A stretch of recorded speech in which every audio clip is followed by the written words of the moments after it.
is shocking is that Hansel and Gretel doesn't stray too far from the reality of the Great Famine of 1315 to 1317, which serves as a backdrop for the dark, cannibal tale.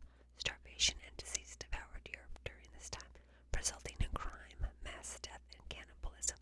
In addition, many famished parents were forced to abandon their own children if they wanted to avoid starving to death. Little Red Riding Hood.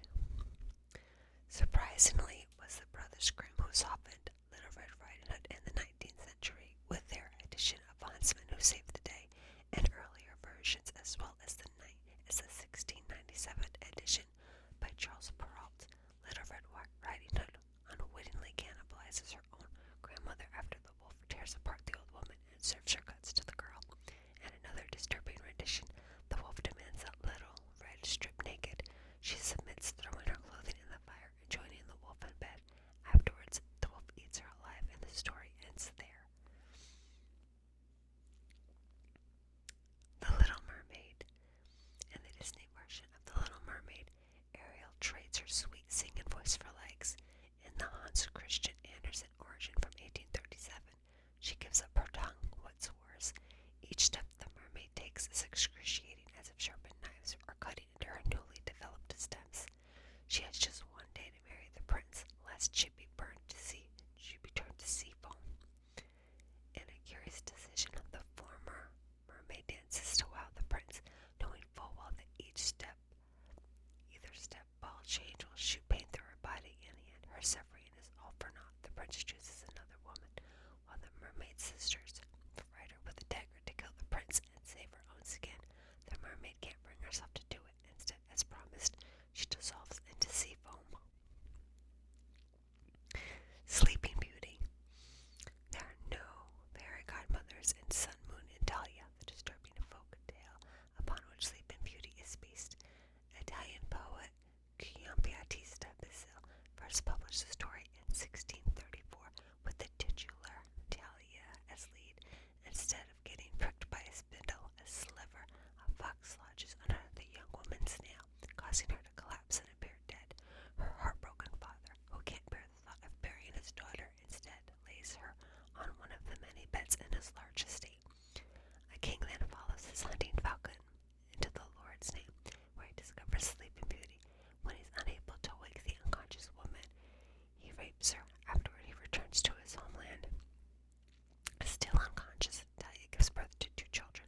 One infant sucks the flax from her finger, thus rousing Dahlia from her magic slumber. The king who raped her has since married. When his new wife learns of Dahlia's existence, she schemes to slaughter the children, cook them up, and serve the infants to the king. The queen's cook reluctantly agrees, then swaps out the children for lamb meat. When the king learns of his wife's scheme, he burns her alive in order to be with Dahlia. As for the cook who saved the children, he receives a promotion. The Frog Prince. Forget a magic smooch in the Brothers Grimm version of The Frog Prince. The ending is far more violent. Despite the princess's clear lack of interest, the slimy frog prince continues his courtship until he is upon her in bed. At this point, the disgusting princess throws the amphibian against the wall, and it is in this aggressive act that turns the frog into a prince, not the pitying kiss we know from the cartoon. In an alternate version, the princess chops off the frog's head and leaves him bloody and near death. This too is enough to transform him into a doting prince. Love hurts.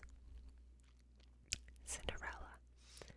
Evil stepsisters Anastasia and Drusilla are nothing short of awful, what with their bossy ways, bratty attitudes, and nails on a chalkboard voices. They certainly won the Most Terrible Sisters award from the Disney archives, yet these siblings go from irritating to psychotic in the Brothers Grimm version of Cinderella from the 19th century.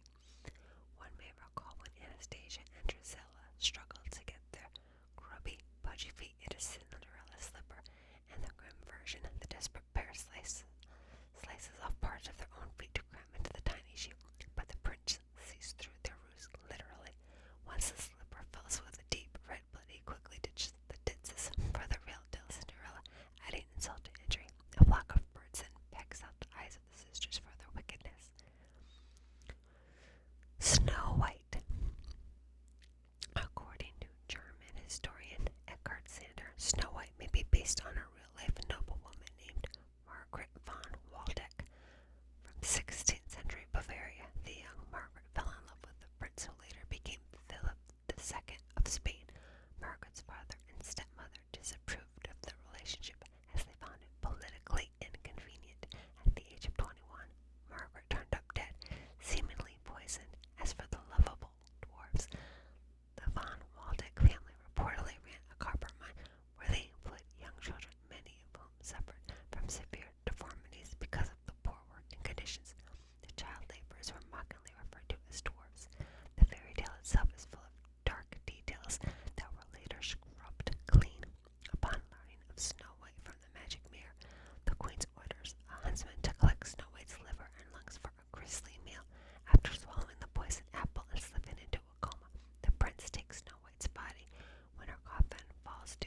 clumsy servant